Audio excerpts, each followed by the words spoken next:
Sanjida Akter HMP ভাইরাসের সংক্রমণেই মারা গেছেন এমনটা সরাসরি বলা যাবে না।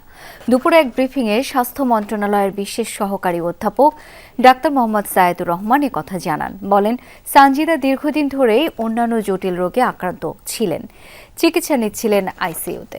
এইচএমপি ভাইরাস প্রতিরোধে প্রয়োজনে হাসপাতালগুলোতে আবারও করোনার মতো ব্যবস্থাপনা ফিরিয়ে আনা হবে বলেও জানান তিনি। এখন তো জীবাণুদের থেকে বাঁচালে সারাদিন কে বাঁচাবে? ডেটল বাঁচাবে। ডেটল দেয় জীবাণুর বিরুদ্ধে 12 ঘন্টার সুরক্ষা বলয়। সুরক্ষার বিশ্বাস থাকুক দিনভর।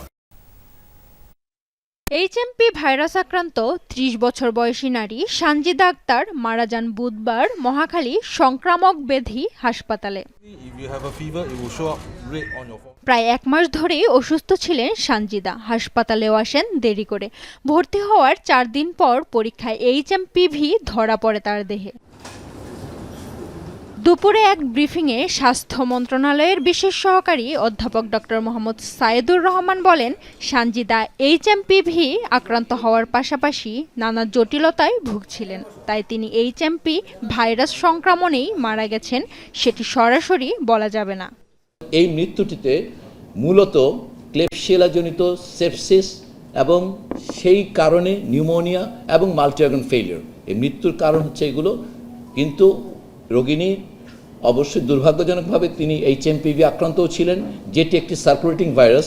বাংলাদেশে দীর্ঘদিন যাবৎ এবং পৃথিবীব্যাপীও এই ভাইরাসটি এই সিজনাল ফ্লু হিসেবে মানুষকে আক্রমণ করে থাকে। এই ভাইরাস মোকাবেলায় সরকারের নানা প্রস্তুতির কথাও তুলে ধরেন তিনি। দেশের 30টি জেলায় এই প্রস্তুতি আছে আপনারা জানেন, এবং বাকি 34টি জেলাতেও এই প্রস্তুতিগুলোকে আমরা অন্ট করে ফেলতে চেষ্টা করব ইতিমধ্যে দ্রুতই। আমরা অবশ্যই আমাদের যে কোভিডকালীন প্রস্তুতি সেটাকে আবার রিজুভিনেট করে সাজিয়ে নিব আমরা, যদি কোনো দুর্ঘটনা ঘটে যেন আমরা দ্রুত রেসপন্ড করতে পারি। এদিকে এইচএমপি ভাইরাস নিয়ে বিশেষ সেমিনারে বিএসএমএম এর উপাচার্য বলেন, এ ভাইরাস নিয়ে আতঙ্কিত হবার কিছু নেই। আবারও হাত ধোয়ার পাশাপাশি সবাইকে স্বাস্থ্য সচেতন হওয়ার আহ্বান জানান তিনি।